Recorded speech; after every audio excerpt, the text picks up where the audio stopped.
Hello, happy Sunday. Come to Kew Village Market,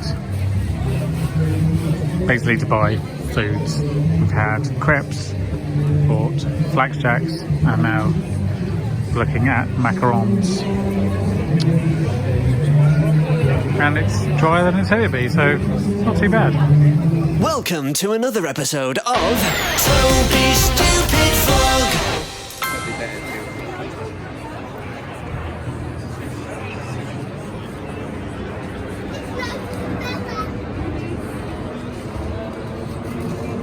Hi, I'm just going for a walk to buy some food after our little trip round Kew Market this morning.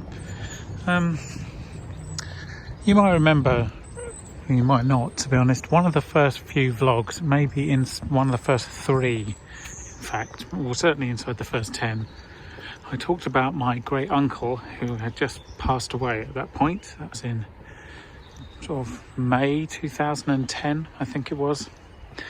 And talked a bit about him as an interesting chap and slightly crazy.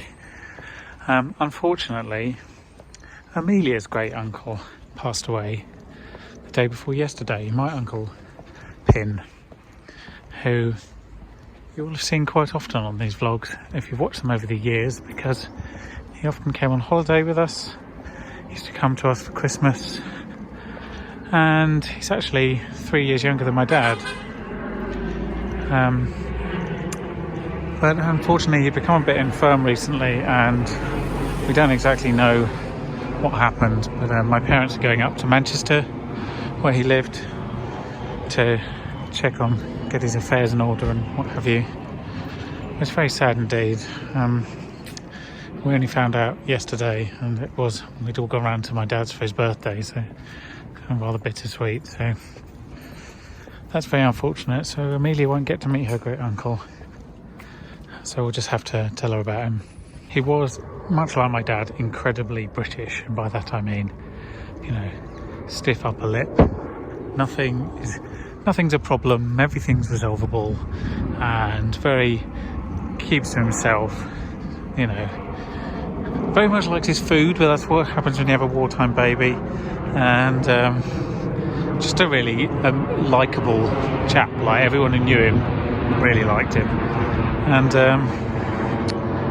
he really liked ice cream. That's so silly, but he did. It was borderline hilarious. I mean, whenever we'd have something dessert, whatever it was, my mum would have to go and buy an extra tub of ice cream because he ate so much.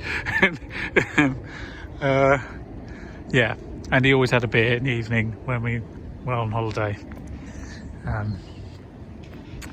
So it's always good to remember the positive things about people when they leave you. And there's plenty.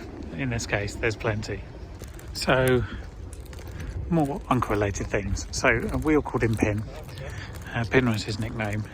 His birth name was Vincent. But the reason he was called Pin was because he was a very, very fat baby.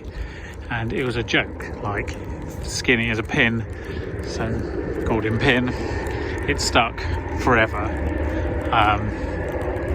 And he trained as an engineer and moved up to Manchester with his job. And he worked on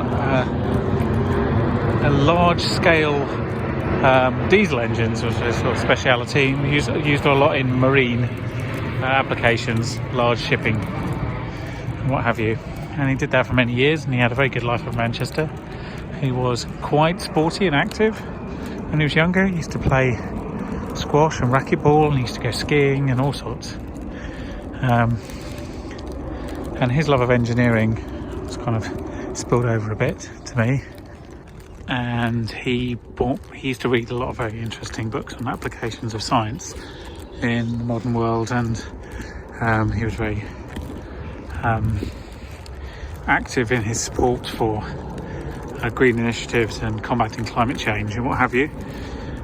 When I was quite young, he bought me an illustrated copy of A Brief History of Time by Stephen Hawking, which I've still got, and which I've been reading to Amelia over the last week because she doesn't understand English. So I thought, I might as well read her something that I find interesting until such time as we have to read her something that she finds interesting. So yeah, there's a bit of a taste of the man that my uncle was, and we're all very sorry that he's no longer around. And the problem is, when you get to my age being very nearly 40, your parents' generation starts to disappear, and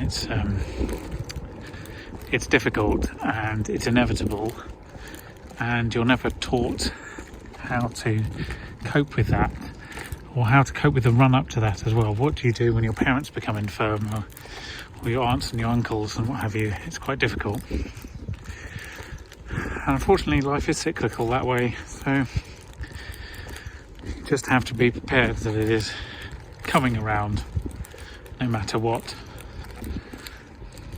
But anyway, yeah, it is the weekend. It is nice to be at home. It's nice to have family. It makes you feel good even when things are bad. And right now we have a lovely little family here. Is this a normal pose for a sleeping baby?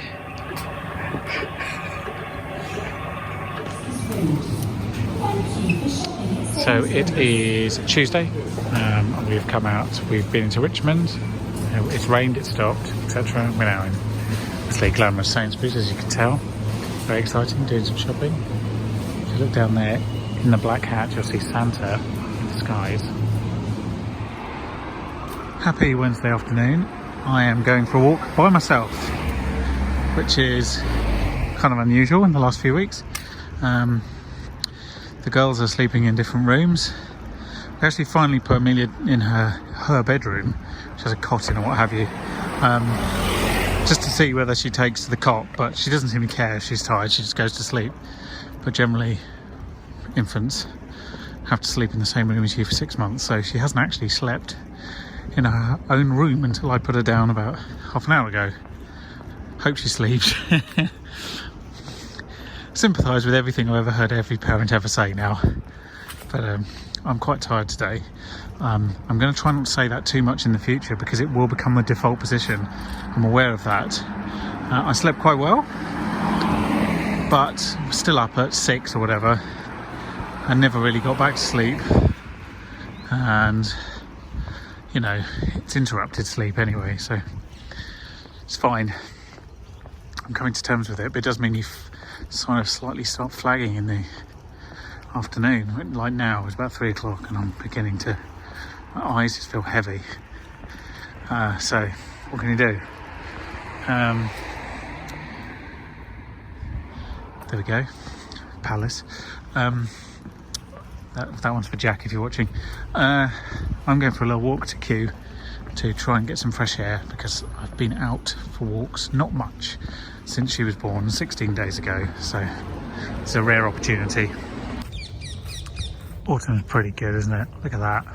What a mishmash of colours in one frame. It's incredible. The camera doesn't really know how to white balance this because it thinks leaves are green, and so this really confuses it. But yeah, there's definitely some pluses even on a really grey day. I need to do a word of the week. I know it's only Wednesday. I believe it's only Wednesday. I had to ask Alexa what the day of the week was this morning. But if I don't do one, I'll forget. So everything is not as green as it looks. Toby, colour correct this. This is not right. Anyway, what should we do as a word of the week? I'll come back to you. Anyway, I think we'll do a really obvious one. Let's do the baby, because I have one now and most of my waking hours are concerned with making sure that they stay alive and are moderately happy. That's as good as anyone can hope for. Yeah, it's a straightforward one. So, first of all, in German, the baby is das Baby. Now, the slightly odd thing about that is the pronoun is neuter, which is the third gender, as it were, not masculine or feminine. Das Baby. So that's very odd. But I guess it gets you out of trouble between having to distinguish between boy babies and girl babies. So that is it in German. And in Italian, it depends on whether it is a boy or a girl. So a boy baby would be il bambino, il bambino. But if you want to talk about a girl baby, you would say la bambina. Now that presents itself with all sorts of problems because it's very hard to identify the gender of a baby very often when you see one wrapped up in a pram and you just see a face and it's sort of squished and chubby and you think, I don't know, it's a boy or a girl. It's got nothing to give that away at all. So in Italian you kind of have to make a commitment. So good luck with that. But in German you don't. So there we go. That was baby in German and Italian. And that was this week's Word of the Week. How are you liking your bath? I'm quite chilled. I've got hiccups because I've drunk too fast. Hi. Hi, baby.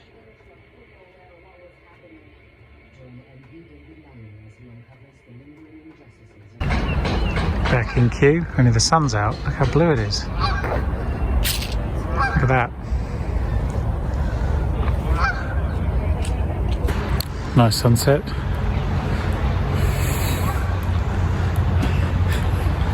She seems pretty relaxed.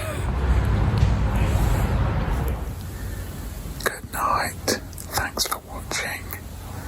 Someone's very sleepy but will not sleep in their bed. Join me next week when hopefully she'll be a bit cheerier. She has been today. It's been a bit of a long day. But anyway, thank you. Please subscribe. I'll see you next week.